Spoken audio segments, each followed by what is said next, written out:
Please subscribe Sadhguru Sai Creations.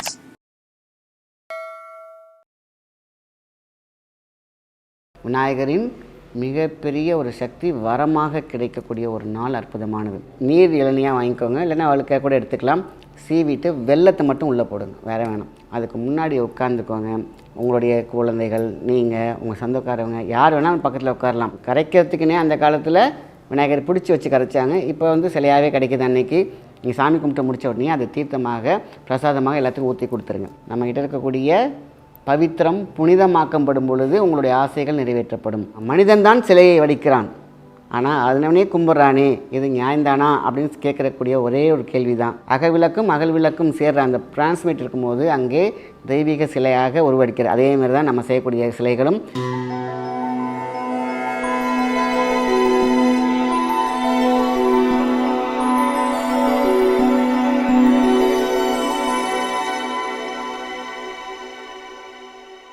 வணக்கம், உங்கள் மாயன் செந்தில்குமார். இன்றைய பரிகாரம் ரொம்ப முக்கியமான விஷயம், ஆன்மீக சிந்தனையோடு. இந்த பரிகாரம் சொல்கிறத விட ஆன்மீகமாக இருக்கக்கூடிய அற்புதமான விஷயம். விநாயகர் சதுர்த்திக்கு செய்யக்கூடிய ஒரு சங்கல்பத்தை தான் இன்றைக்கி பார்க்க போகிறோம். எப்பொழுதுமே நம்ம என்ன பண்ணுவோம், விநாயகர் சதுர்த்தி அன்றைக்கி வேண்டுதல்கள் வைப்போம், விநாயகரை குஷிப்படுத்துவோம், குதூகலப்படுத்துவோம். அவருக்கு தேவையான சாங்கெல்லாம் பார்த்திங்கன்னா விநாயகர் சதுர்த்தினாலே ஏரியாவே அல்லோலப்படும். சின்ன குழந்தைங்கள்லேருந்து பெரியவங்க வரைக்கும் மனம் மகிழக்கூடிய ஒரு அற்புதமான ஒரு நாள் விநாயகர் சதுர்த்தி அப்படின்னாலே பார்த்திங்கன்னா சின்ன வயசுலேருந்தே பார்த்து சந்தோஷம் அடைஞ்ச ஒரு நாள். ஏன்னா அந்த நாளுக்கான சக்தியே அதுதான். விநாயகரின் மிகப்பெரிய ஒரு சக்தி வரமாக கிடைக்கக்கூடிய ஒரு நாள் அற்புதமானது. சிதறி கிடக்கக்கூடிய அதிருப்தியாக இருக்கக்கூடிய வாழ்க்கையை விநாயகர் சதுர்த்தி சூப்பராக்கி கொடுக்கும். வரம் விநாயகரே நேராக துதிக்க வைத்து நீ நல்லா இருன்னு ஆசீர்வாதம் பண்ணுவாங்களே, அப்படியே ஆகட்டும் தசாஸ்து என்ற ஒரு வார்த்தையோடு அந்த சக்தியோடு கொடுக்கக்கூடிய விஷயங்கள் தான் அன்னைக்கு. எப்பொழுதுமே விநாயகர் சதுர்த்தி எப்படி கிராண்டாக அழகாக நீங்கள் செய்வீங்களோ அப்படியே செய்யுங்க. சங்கல்பம் மட்டும் பார்த்திங்கன்னா ஒவ்வொரு வருஷமும் நம்ம பார்த்திங்கன்னா தேடி ஏதாவது ஒன்று அந்த காலத்தில் செஞ்சுருப்பாங்களே யூனிக்காக, அதான் இந்த வாட்டி கொடுக்கப்போம். இளநீர் நம்மளுடைய எத்தனை பார்த்திங்கன்னா லட்டு வச்சுருப்போம், பாயசம் வச்சுருப்போம், ஆனால் சங்கல்பமாக இளநீ பார்த்திங்கன்னா நீர் இளநியாக வாங்கிக்கோங்க, இல்லைன்னா அவளுக்கு கூட எடுத்துக்கலாம்.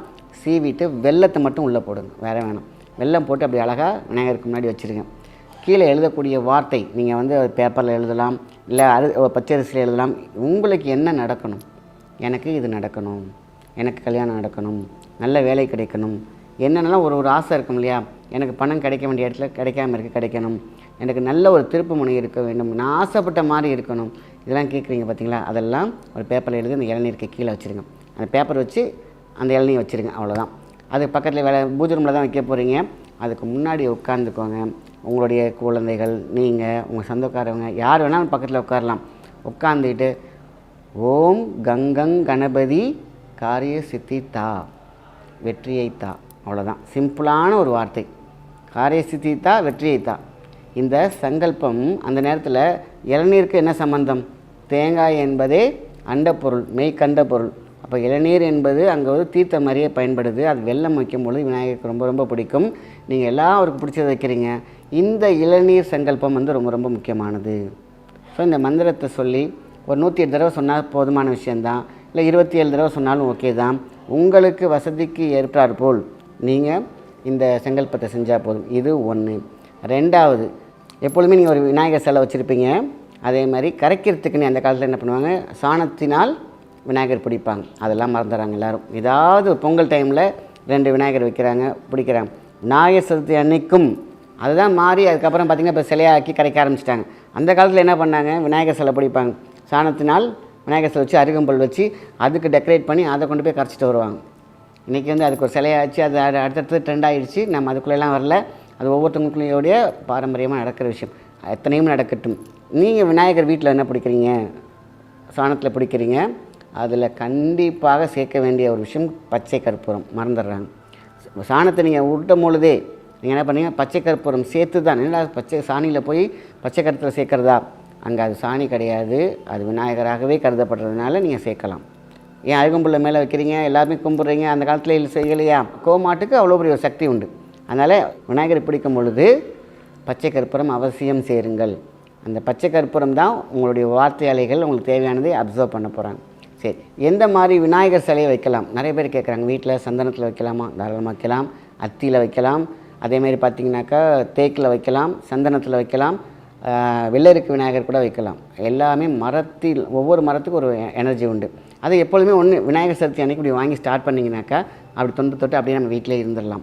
ஸோ விநாயகர் அந்த விநாயகர்லாம் போய் நம்ம கரைக்கலாம் கூடாது. கரைக்கிறதுக்குன்னே அந்த காலத்தில் விநாயகர் பிடிச்சி வச்சு கரைச்சாங்க. இப்போ வந்து சிலையாகவே கிடைக்கிது அன்றைக்கி. ஸோ அந்த மாதிரி கரைக்கலாம். கரைக்கும் பொழுது என்னென்ன கேட்டிங்கன்னா, என்னுடைய துன்பம் என்னுடைய பிரச்சனைகள் எல்லாம் சேர்ந்து கரைகிறது. யார் வாயிலாக? விநாயகர் வாயிலாக, அவர் மூலியமாக தான். அங்கே மூலம் என்றைக்குமே அழியாது.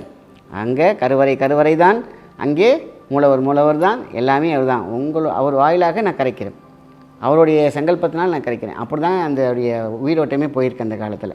சரி, இதுதான் முக்கியமான ஒரு சங்கல்பம். இளநீர் வெல்லம் போட்டிருக்கீங்க பார்த்தீங்களா, அதை வந்து வீட்டில் அது முடிஞ்ச பிறகு வித்தின் ½ அன் ஹவருக்குள்ளார நீ சாமி கும்பிட்டு முடித்த உடனே அதை தீர்த்தமாக பிரசாதமாக எல்லாத்துக்கும் ஊற்றி கொடுத்துருங்க. ஸோ அது வந்து பார்த்திங்கன்னா தீர்த்தம் மட்டுமல்ல, அதை எடுக்கும் பொழுது அவங்களுடைய அடைப்புகள் நீங்கி அவங்களுக்கு பிரசாதம்னால என்ன, ஒருத்தங்க வந்து டஸ்ட்டாக இருக்காங்க, ஒருத்தங்க தடையாக இருக்காங்க, தீர்த்தமாக வாங்குகிறோம், பிரசாதமாக வாங்கும் பொழுது கோயிலெல்லாம் பார்த்திங்கன்னா படைச்சது வந்து பிரசாதம் எடுத்துக்கோங்க அப்படின்னு சொல்லுவாங்க. அது என்ன சாப்பிட்ற பொழுதெல்லாம் கிட்டக்கிட்டு சாப்பிட்டு போயிடுவோம். அப்படி கிடையாது. அங்கே படைக்கப்பட்டு அதுக்கப்புறம் ஒரு விடையாக தான் உங்களுக்குள்ளே வரும்.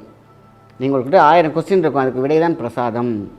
ஸோ நம்மகிட்ட இருக்கக்கூடிய பவித்திரம் புனிதமாக்கப்படும் பொழுது உங்களுடைய ஆசைகள் நிறைவேற்றப்படும்.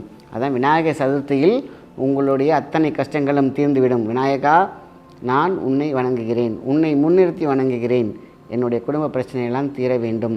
அதேமாரி நான் எடுத்த காரியங்கள் எல்லாம் காரியசித்தி விநாயகராக வினைகள் அகன்று எல்லா வகையான சக்திகளும் எனக்கு கொடு, என் குடும்பத்துக்கு கொடு, என் பிள்ளைகளுக்கு கொடுன்னு சொல்லி வேண்டிட்டு அந்த தீர்த்தத்தை கொடுக்கலாம். ஆக விநாயகர் சதுர்த்தி எப்போதும் போல் கிராண்டாக நடக்கட்டும். இளநீர் பரிகாரம் இருக்குது பார்த்திங்களா, அதையும் பண்ணிவிடுங்க.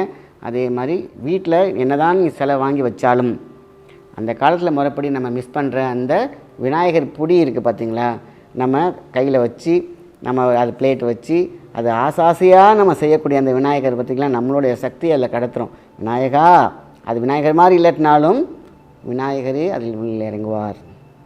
அதுதான் ரொம்ப முக்கியம்.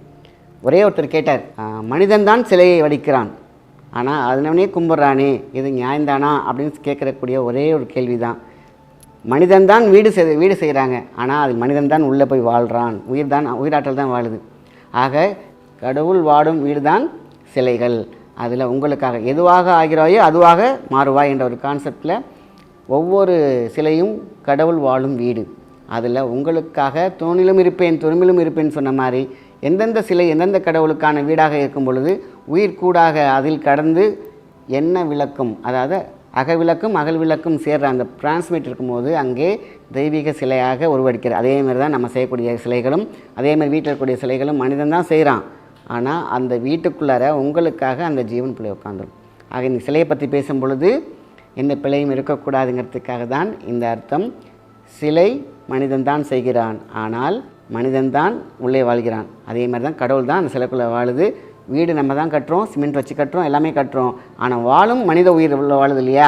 அதேமாதிரி கடவுளின் அநீதியமான சக்தி உள்ளே போய் சிலைக்குள்ளே இருக்கும். இதுதான் அந்த காலத்தில் பெரியவங்க நல்லா சொல்லியிருக்காங்க. சிலை வீட்டில் இருக்கும் பொழுது அதில் அழகான கலை, அதில் அம்சம் சரணாகதி இருந்துச்சுன்னா தெய்வம் அங்கே குடி கொண்டு வாழும்.